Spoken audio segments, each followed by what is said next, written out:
Assalamualaikum warahmatullahi wabarakatuh. Halo semuanya, kami dari kelompok 8 akan mempresentasikan hasil dari pekerjaan kami, yaitu membahas tentang bisnis OVO. Penasaran bukan? Simak terus ya videonya.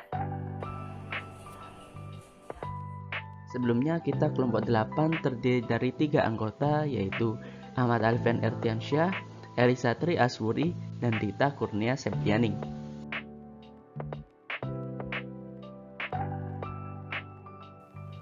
Saya Elisa Tri Aswuri di sini akan menjelaskan tentang pengenalan bisnis OVO. Apa itu OVO? OVO merupakan salah satu layanan keuangan digital asal Indonesia yang memudahkan pengguna untuk bertransaksi di merchant. Mengapa OVO? Saat ini OVO termasuk salah satu bisnis unicorn yang bernilai sekitar 2,9 miliar US dollar pada Oktober 2019. Di Indonesia sendiri, OVO mempermudah masyarakat dalam bertransaksi elektronik, baik itu transaksi pembayaran maupun transaksi perbankan.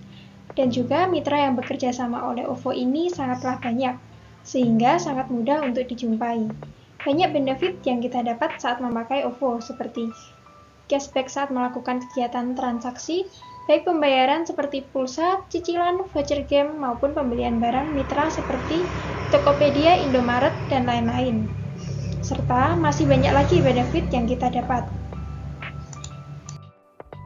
Latar belakang dan OVO didirikan pada 2006 di bawah naungan PT Visionet Internasional yang dibentuk oleh PT Multipolar Tbk.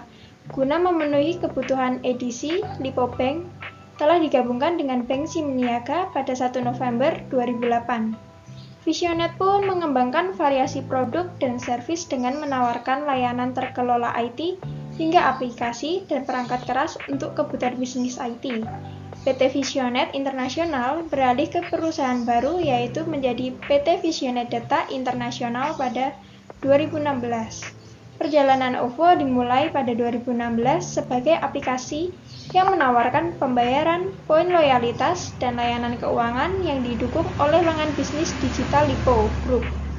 OVO mendapat izin untuk beroperasi sebagai perusahaan vintage di seluruh Indonesia pada 25 September 2017.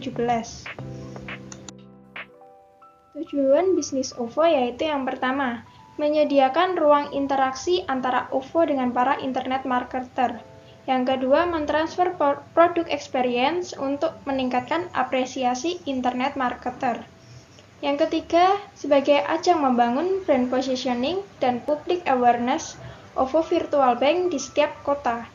Dan yang keempat, memudahkan pengguna untuk bertransaksi di merchant.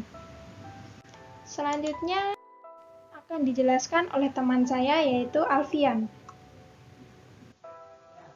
Selanjutnya saya akan menjelaskan tentang strategi pemasaran OVO. Strategi pemasaran OVO yaitu perluasan bisnis.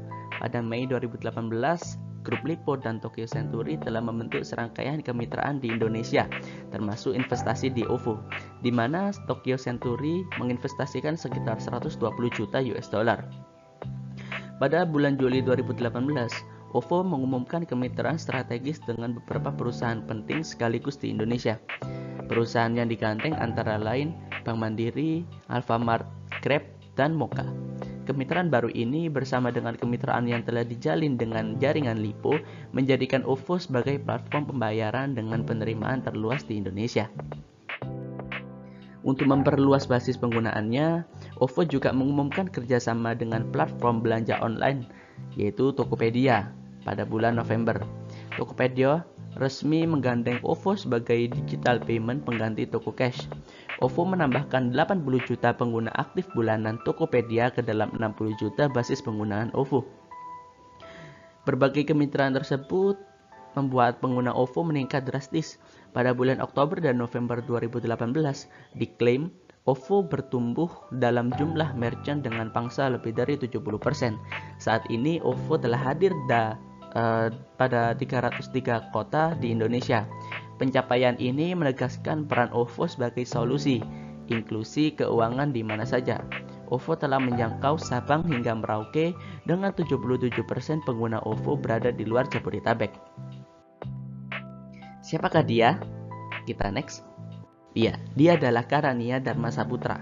Karania Dharma Saputra adalah CEO dari bisnis OVO. PT Visionet Internasional, yaitu OVO, milik Lipo Group, resmi mengangkat Karania Dharma Saputra sebagai Presiden Direktur baru menggantikan Adrian Suherman sebelumnya. Sebelumnya, Adrian telah menjabat Presdir OVO selama 3 tahun terakhir. Saat ini, Pak Karania sudah menjabat kurang lebih 2 tahun lebih. Karania juga merupakan founder sekaligus menjabat sebagai Presdir dari Bareksa.com, sebuah marketplace reksadana online terintegrasi pertama di Indonesia yang bernaung di bawah PT Bareksa Portal Investasi yang didirikan pada tanggal 17 Februari 2013. Sebelum mendirikan perusahaannya, Karania menjabat sebagai CEO dari vivanews.com. Kemudian pada akhirnya mengundurkan diri dari perusahaan tersebut.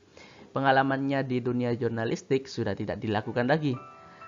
Sejak Agustus 1998 hingga April 2008, Karania menjabat sebagai Managing Editor di majalah Tempo dan Harian Tempo. Penyuka musik jazz ini adalah lulusan Universitas Gadjah Mada Yogyakarta dan meraih gelar sarjana ilmu politiknya pada tahun 1997. Ia melanjutkan pendidikan jenjang S2-nya melalui program Fulbright Scholarship di George Washington University, Washington DC, Amerika Serikat dengan meraih gelar Master of Public Policy. Karania tercatat pernah mendapatkan sejumlah penghargaan. Pada tahun 2003, Karania dianugerahi penghargaan Bung Hatta Anti-Corruption Award. Tahun berikutnya, ia mendapatkan penghargaan Journalism for Tolerance Prize. Ya, selanjutnya akan dijelaskan kepada teman saya, Dinta. Nama saya Dinta Kurnia Septianing, NPM 049, akan menjelaskan permasalahan yang pernah dialami oleh perusahaan OVO, yaitu dugaan monopoli OVO untuk pembayaran parkir mal.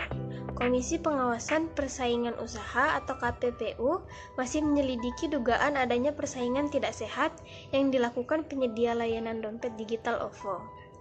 Sebelumnya, OVO dikabarkan melakukan monopoli pembayaran parkir di gedung mal milik Lipo Group. Dugaan monopoli ini berawal dari tahun 2017 ketika OVO baru berdiri. Sebagaimana dijelaskan oleh Devi Matondang, penyidik khusus dugaan monopoli OVO, sebelum ada OVO, parkir di Lipo Mall menggunakan 2 alternatif pembayaran, yaitu uang tunai dan kartu flash dari Bank BCA. Yang selanjutnya, ada pencapaian yang pernah dialami oleh perusahaan OVO. Yang pertama ada ASEAN Vintage Awards 2021, yang kedua ada Branch Mobile Growth Awards 2020, yang ketiga ada peringkat pertama sebagai platform pembayaran digital pilihan ibu di Indonesia, yang keempat ada di bulan Oktober dan November 2018, OVO telah mencatatkan pertumbuhan jumlah merchant lebih dari 70%. Yang kelima, di penghujung 2018, OVO hadir di 303 kota di Indonesia. Sekian dari kami, apabila ada salah kata mohon dimaafkan. Wassalamualaikum warahmatullahi wabarakatuh. Terima kasih.